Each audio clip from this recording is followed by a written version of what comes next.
દેશભરમાં લોકો smart meter લગાવવાનું ઈચ્છતા નથી, તેમ છતાં અમુક સ્થાપિત હિતોના લીધે તંત્ર સ્માર્ટ મીટર જોર જબરજસ્તીથી લગાવે છે। કેટલાક નિષ્ણાંતો દ્વારા સ્માર્ટ મીટરને લઈને સવાલો ઉઠાવ્યા છે અને તેના નુકસાન પણ જણાવ્યા છે, તેમ છતાં પ્રજાનો અવાજ સંભળાતો નથી। વડોદરાના વોર્ડ નંબર 16માં દંતેશ્વર વિસ્તારમાં ભવ્ય દર્શન એપાર્ટમેન્ટમાં સ્માર્ટ મીટરનો વિરોધ કરવામાં આવ્યો હતો। સ્થાનિક રહીશોના કહેવા પ્રમાણે તે લોકોને ખબર જ નથી કે આ સ્માર્ટ મીટર લગાડીને જતા રહ્યા છે। સ્થાનિક રહેવાસીઓની જાણ બહાર આ કામગીરી થઈ ગઈ। સ્વામિક રહેવાસીને જ્યારે ખબર પડી કે તેમના મીટરની લાઇટ બંધ થાય છે તો તે લોકો જીબીમાં જઈને સ્માર્ટ મીટર માટે રજૂઆત કરી કે મીટર લાઇટો બંધ ચાલુ થાય છે। જીબીના અધિકારીઓએ કીધું કે તમારું સ્માર્ટ મીટર નાખેલું છે। સ્થાનિક રહીશો દ્વારા કીધું કે અમારે સ્માર્ટ મીટર જોઈતું નથી। અધિકારીઓના જણાવ્યા અનુસાર આખા ગુજરાતમાં આ જ મીટર લગાડવામાં આવશે। હજુ રહીશો મૂંઝવણમાં છે કે સ્માર્ટ મીટર આવવાથી લાઇટ બિલમાં વધારો થશે અને વડોદરા શહેરમાં કેટલાય ઘરોમાં સ્માર્ટ મીટરથી વધારે બિલ આવ્યું છે। રહીશોના વિરોધ વચ્ચે પણ તંત્ર પ્રજાનો અવાજ સાંભળતું જ નથી। સ્માર્ટ મીટર નહીં નાખો તો અમે તમારું કનેક્શન કાપી નાખીશું તેવું જણાવવામાં આવ્યું હતું તેવું રહીશોએ આક્ષેપો કર્યા હતા। જીઈબીના અધિકારીઓ સ્થાનિક રહીશોને જવાબ બરાબર આપતા નથી, જેને લઈને પણ સ્થાનિક રહીશોમાં નારાજગી ફેલાઈ હતી। અમારી એ સમસ્યા છે કે આ લોકો વગર અમને કોઈ પણ જાતની જાણ કર્યા વગર એક તો અહીંયા આગળ સ્માર્ટ મીટર નાખવા માટે આવ્યા। અમારે બધા મીટરો બધાના સારા જ ચાલે છે, પછી સ્માર્ટ મીટર નાખવાની કોઈ જરૂર જ નથી ને। અને અમે એનો વિરોધ કર્યો કે ભાઈ અમારે અહીંયા નથી નાખવા, તો કે એમણે એમને ધમકી આપી કે તમે નહીં નખાવો તો અમે આખું કે તમારું કનેક્શન કાપી કાઢીશું। અમારે નથી આપવું, અમારે નખાવું જ નથી। હા, અને અમારે અમારા ઘરના બધા વ્યક્તિઓ, અમારા જેન્ટ્સ કોઈ છે નહીં અને બધાની ગેરહાજરીની અંદર આવી રીતે અમને એવું કહી જાય બરાબર ના કહેવાય ને। આવા જવાના રસ્તાની અમારે અહીંયા આગળ કોઈ કરતા કોઈ સગવડ જ નથી એવું કે તો ચાલે। નથી સ્ટ્રીટ લાઇટ, નથી રોડ, રસ્તા, પાણી, કશાની વ્યવસ્થા નથી।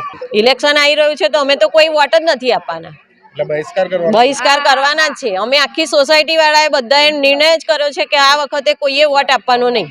સાહેબ, હું ભવ્ય દર્શન અપાર્ટમેન્ટમાં રહું છું, દિવ્યા ટાવર 201।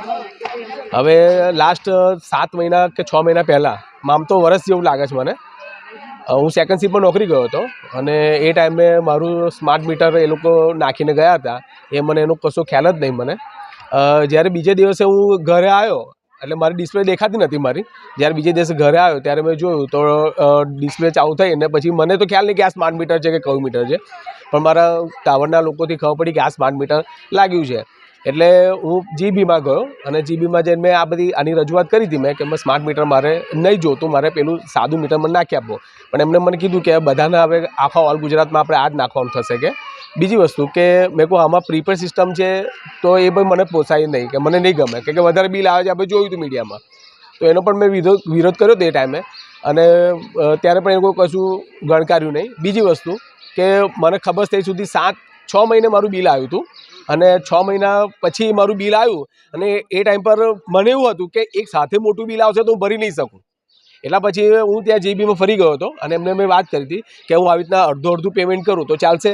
તો કહેશે હા ચાલશે કે। એટલે પછી જે મારું મહિને જે બિલ આવતું હતું મારું 1500-1700 રૂપિયા, એવી રીતના હું દર મહિને આશરે જ બિલ મારું પે કરતો હતો, જે જૂનું બિલ હતું એ પ્રમાણે। પછી જ્યારે નેક્સ્ટ બિલ આવ્યું તો એ પ્રમાણે પછી મારું બિલ અત્યારે આવે છે। 32 મકાનો છે, 32માંથી મને ખબર થઈ 3-4 મકાનો તો લાગી જ ગયું છે।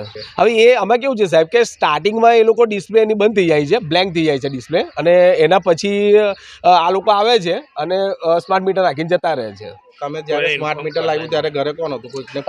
ના, કોઈ નહીં, મારા મિસિસ ઘરે જ હતા પણ એ ઉપર હતા, એમને કોઈ મેસેજ પાસ કરવામાં નથી આવ્યો। કોઈ જાણ પણ ના, જાણ પણ નથી કરવામાં આવી। શું નામ હતું? મારું નામ ચતુર પાટીલ છે। અમારી તરસાલીમાં બંસલ મોલની સામે ભવ્ય દર્શન સોસાયટી આવેલી છે, ત્યાં MGCL વાળા આવ્યા હતા, પણ અમારે સ્માર્ટ મીટર નાખવાનો વિરોધ છે। સ્માર્ટ મીટર અમારે કોઈ નાખવા દેવું નથી। અમારે રેગ્યુલર જે ચાલતા હતા એ બરાબર છે, તમારે રેગ્યુલર નાખવું જ પડશે। હા, નહીં તો આ કાપીને અમારા સ્માર્ટ મીટર લાગી જશે ઉપરથી, એવું કીધું।